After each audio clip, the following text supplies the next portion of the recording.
الحمد لله وحده والصلاة والسلام على من لا نبي بعده اما بعد. قابل صدر احترام حضرات علماء کرام، مشائخ عظام، پوری دنیا سے تشریف لائے ہوئے انٹرنیشنل ختم نبوت کانفرنس کے مہمان اور ختم نبوت کے پاسبان بنگلہ دیش میں شیخ الحدیث و تفسیر حضرت مولانا عبدالحمید صاحب اور ان کے رفیق خاص ناظم اعلیٰ ختم نبوت مولانا عماد الدین صاحب اور ان کے جملہ رفقا، رضاکار اور دیگر وہ تمام تنظیمیں اور جماعتیں جنہوں نے آج میرے حضور صلی اللہ علیہ وسلم کی ختم نبوت کی حفاظت کے لیے مجلس سجائی ہے، میں ان سب کو خراج تحسین پیش کرتا ہوں اور ان کے ساتھ ساتھ بنگلہ دیش کی غیور عوام کو، بنگلہ دیش کے نوجوانوں کو، بنگلہ دیش کے تاجروں کو، کالج اور یونیورسٹی کے اسٹوڈنٹس کو، مدارس دینیہ کے طلباء کرام کو کہ جنہوں نے ایک مرتبہ پھر بنگلہ دیش کی سرزمین پر لا الہ الا اللہ کے نعروں کو عام کیا ہے، میں اس پر تمام نوجوان طلباء اور تمام زعماء کو خراج تحسین پیش کرتا ہوں۔ ختم نبوت کی حفاظت میری ایمانی ذمہ داری بھی ہے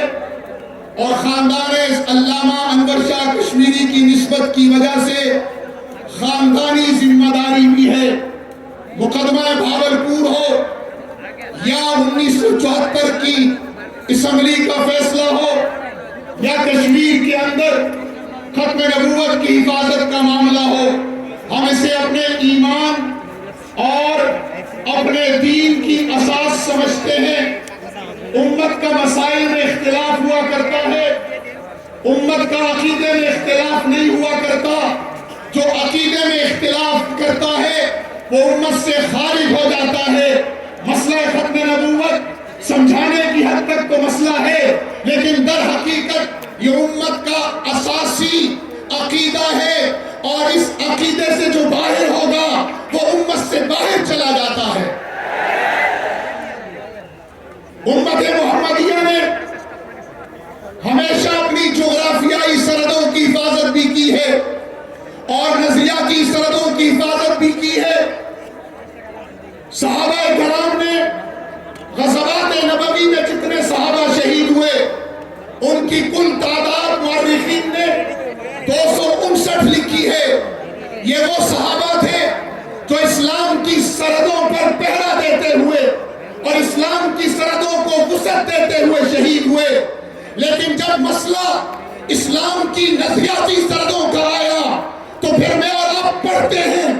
سنتے ہیں اور ان علماء سے سندیں متصل کرتے ہوئے احادیث پڑھتے ہیں کہ صحابہ کرام کی 1200 کی تعداد نے اسلام کے نظریاتی سرحدوں کی حفاظت کرتے ہوئے، یعنی عقیدہ ختم نبوت کی حفاظت کرتے ہوئے 1200 صحابہ نے اپنی جانیں دی ہیں، جن میں 700 صحابہ حفاظ قرآن مجید تھے۔ یہ مسئلہ ہمیں بتاتا ہے کہ ہم اسلام کی نظریاتی اور جغرافیائی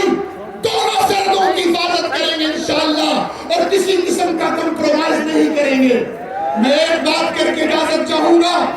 میرے جدی امجد حضرت مولانا شاہ انور شاہ کشمیری رحمہ اللہ فرمایا کرتے تھے، ایک ہے رسول اللہ کے اقوال کی حفاظت و خدمت، ایک ہے رسول اللہ کے افعال کی حفاظت و خدمت، اور ایک ہے رسول اللہ صلی اللہ علیہ وسلم کی ذات اقدس کی خدمت اور حفاظت۔ رسول اللہ کے اقوال کی حفاظت احادیث رسول اللہ ہیں، مولانا عبدالمالک سے لے کر حضرت شیخ عبدالحمید تک اور تمام علماء کرام ہمارے اکابرین اس اقوال کی حفاظت کر رہے ہیں۔ دین کی بہت بڑی خدمت ہے اور رسول اللہ کی سنتوں کی حفاظت یہ افعال رسول اللہ کی حفاظت ہے اور یہ بھی امت سر انجام دے رہی ہے اور ایک بہت بڑی خدمت ہے، لیکن رسول اللہ کی ذات کی حفاظت ان دونوں سے بڑھ کر ہے اور ختم نبوت رسول اللہ کا ذاتی وصف ہے۔ اس لیے آج کے دور میں جو ختم نبوت کی حفاظت کرے گا گویا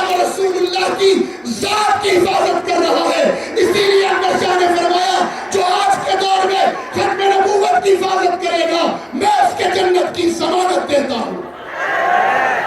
دوسری بات بنگلہ دیش کے لوگوں، ہر نبی کی نبوت کا ایک مقصد ہے. میرے آقا کی نبوت کا مقصد تھا لیظہرہ علی الدین کلہ، دنیا میں اللہ کے دین کا غلبہ بذریعہ جہاد فی سبیل اللہ. اور مرزا کی جعلی ختم نبوت کا مقصد تھا چھوڑ دو دوستو جہاد کا خیال، دین میں حرام ہے جنگ و قتال. الحمدللہ میرے آقا کی ختم نبوت کے صدقے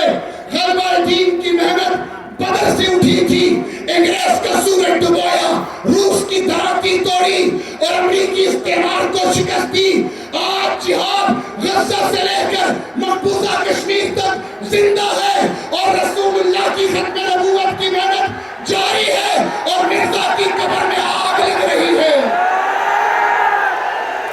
اس لیے سارے جھنڈے ہمارے ہیں،